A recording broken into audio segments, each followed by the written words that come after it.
Olá, e aí, tudo pronto para mais uma análise? Prontíssima. Hoje a gente vai pegar um tema que, assim, tá no nosso dia a dia, mas que se a gente parar para pensar, é bem confuso. Qual? A letra G, porque olha só, a gente tem o G maiúsculo do 5G no celular Certo? e tem o G minúsculo, que a gente ouve os pilotos de Fórmula 1 falando a tal da força G. Ah, sim. É uma confusão super compreensível. Parecem da mesma família, né? Mas não poderiam ser mais diferentes. E o interessante, mergulhando no material que a gente analisou, é ver que eles representam quase que forças opostas, sabe? Opostas como? Um G é sobre a tecnologia que a gente criou para, anular as barreiras da física para nos conectar na hora. Sim. O outro G é a própria física. É a física na sua forma mais brutal, mostrando os limites do nosso corpo. Exatamente. Nossa missão aqui, com base em vários artigos sobre a evolução das redes móveis e outros materiais que explicam a física da aceleração, é justamente essa: desvendar a diferença entre o G que nos conecta e o G que nos, esmaga contra o assento. Perfeito. Então, para organizar a conversa, a gente faz assim. Primeiro, uma viagem pelas gerações de celular, do tijolão ao futuro 6G. Certo. E depois, a gente mergulha de cabeça no G da gravidade para entender o que raios ele significa. Ótimo. Vamos começar por essa jornada que transformou a comunicação humana e, no fim das contas, a própria sociedade. Ok, vamos lá. Todo mundo sabe que o G do 5G é de geração.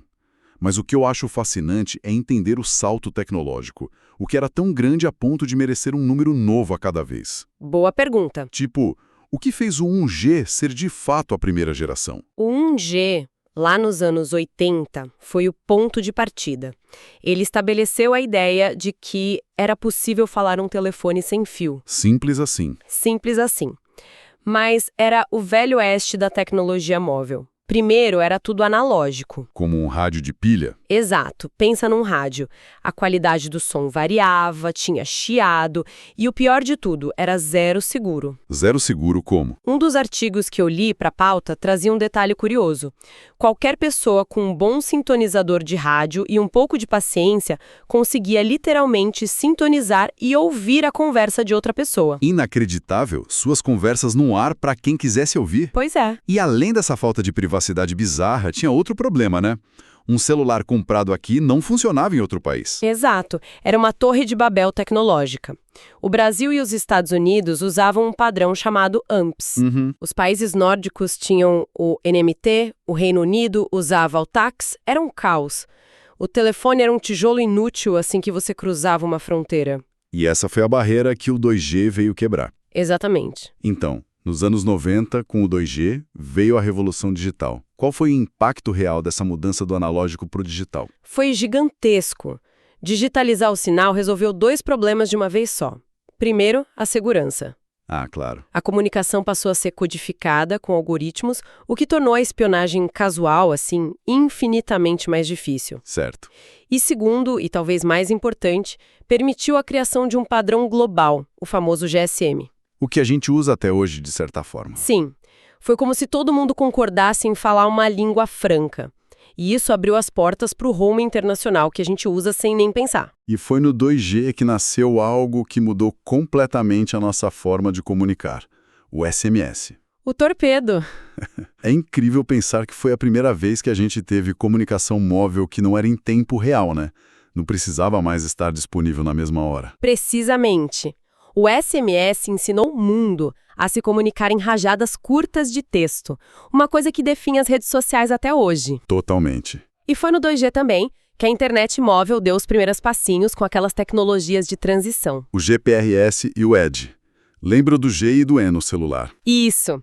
Eram velocidades baixíssimas, na casa dos kilobits, mas era a semente de tudo que viria depois. Nossa, o 3G eu lembro bem. Foi quando o celular deixou de ser só para ligar e mandar torpedo. E virou uma janela para a internet. Exato. Eu comecei a checar e-mails na rua e me sentia vivendo no futuro.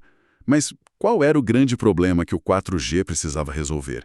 O que o 3G não dava conta? O 3G foi fantástico para o uso individual. Ele nos deu acesso à informação. Mas ele não foi projetado para a era do vídeo e principalmente das multidões. Ah, entendi. A demanda por dados cresceu de forma, exponencial. Todo mundo queria ver vídeo, ouvir música por streaming, fazer videochamada. E a rede não aguentava. Exato! O 3G simplesmente não aguentava o tranco, especialmente em lugares com muita gente.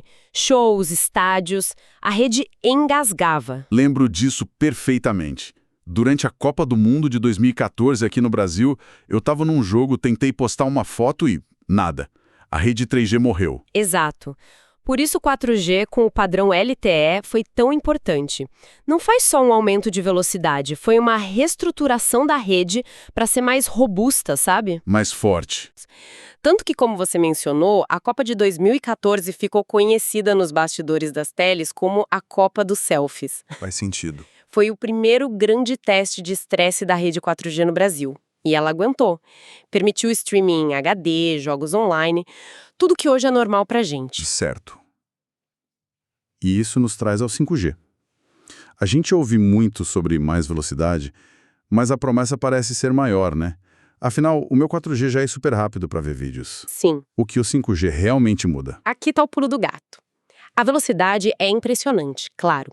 Um dos materiais que a gente analisou cita um teste real na Avenida Paulista, em São Paulo, que bateu 606 megabits por segundo. Uau! Mas o verdadeiro diferencial do 5G é a latência. A latência é extremamente baixa. Ok, vamos decifrar isso. Latência é tipo o tempo de reação? Perfeito. Se a velocidade é o quão rápido o carro vai, a latência é o quão rápido o motorista pisa no freio depois de ver um obstáculo. Analogia perfeita. É exatamente isso. É o tempo de resposta da rede. E por que isso é tão importante? Com uma latência baixíssima, a comunicação é quase instantânea. E isso não muda muito para a gente assistindo a um filme. Certo. Mas muda tudo para as máquinas. Um carro autônomo conversando com outro para evitar uma batida, um cirurgião operando um paciente a quilômetros de distância com um robô. Essas aplicações exigem um tempo de reação imediato que só o 5G pode oferecer. É a geração que vai conectar o mundo dos objetos, a internet das coisas. Faz todo sentido. Mas e o 6G? Já se fala nisso. Velocidades de até 1000 gigabits por segundo. Já. Mas espera aí, a gente mal usa todo o potencial do 5G. Para que uma pessoa comum precisaria de uma velocidade dessas? Isso não é exagero da indústria para vender mais? É uma pergunta excelente. E que os próprios pesquisadores se fazem. A visão para o 6G, que ainda está longe, lá para depois de 2028, não é focada no ser humano. Não? E não. A ideia é que ele seja a rede para um mundo onde a inteligência artificial está em todo lugar, onde teremos gêmeos digitais de cidades inteiras para simulações. Entendi. E onde a realidade virtual e aumentada se funde com o mundo real. Para esse nível de comunicação entre máquinas, a demanda por dados vai ser astronômica. Então, para nós, talvez a diferença não seja tão grande, mas para a infraestrutura do mundo vai ser. Exatamente. É curioso. Enquanto o G das redes busca anular a física, eliminar o atrito da distância e do tempo, o nosso outro G, ele é a própria física, em sua forma mais brutal, nos lembrando dos nossos limites. Ótima transição. Vamos mudar de cenário. Quando a gente ouve que um piloto sentiu 6Gs, o que isso significa na prática para o corpo dele? Certo. E o primeiro ponto que as fontes da física fazem questão de ressaltar é que o termo força G é um apelido e um tanto incorreto. Ah, é? É. Não é uma força, é uma medida de aceleração. O G minúsculo é uma unidade baseada na aceleração da gravidade aqui na Terra, que é de uns 9,8 metros por segundo ao quadrado. Isso é um G. Isso é um G. É o que nos mantém presos no chão, o que dá peso às coisas. Ok, então quando algo acelera, a gente sente um múltiplo dessa gravidade padrão. Como isso se traduz em peso? Exato. A forma mais fácil de entender é pensar em peso aparente. Se você pesa 70 quilos, em repouso, você está sob 1 G. Certo. Se você estiver num caça fazendo uma manobra que gera 2 G, seu corpo vai sentir como se pesasse 140 quilos. Dobra. Dobra. Seu sangue, seus órgãos, sua cabeça, tudo fica 2 vezes mais pesado e é puxado na direção oposta à aceleração. A 5G, seu corpo sentiria um peso de 350 quilos. Uau! Isso explica o esforço que a gente vê nos pilotos de Fórmula 1. Os números que a gente encontra nos materiais são absurdos. São surreais. Num dos artigos há um relato sobre o Lewis Hamilton no Grande Prêmio da Austrália de 2017. Lembro dessa corrida. Ele atingiu picos de 6,5 G em algumas curvas. E o mais impressionante, durante aquela corrida ele superou a marca de 5 G por 290 vezes. 290 vezes? O esforço no pescoço é brutal. A cabeça de um piloto com um capacete pesa uns 7 quilos.